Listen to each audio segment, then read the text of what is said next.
Up next, we're going to look at an original tune of mine called Into the Trees.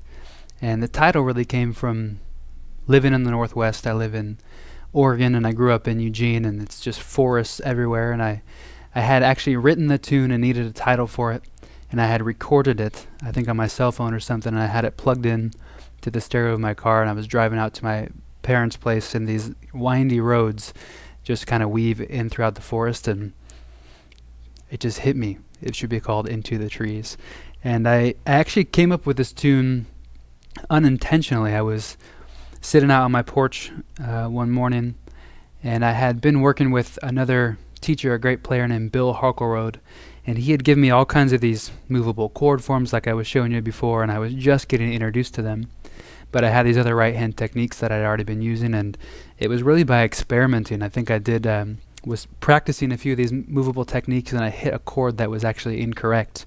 It might have been this guy. And right away I said, oh, that was cool.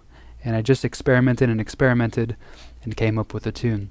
So it's going to use a lot of different concepts we looked at. Of course, the movable chord forms, clicking the fingernails on the second and fourth beat, as well as dynamics. You know, every tune we're going to look at is going to have dynamics, but used in different ways. So right and left hand dynamics, like choking the strings, muting them, and different dynamics back here with where you're placing the right hand. We're also going to be using banjo rolls, especially in the B section of the song, and even more inversions. So again, just take it one bite at a time and dive into the Trees.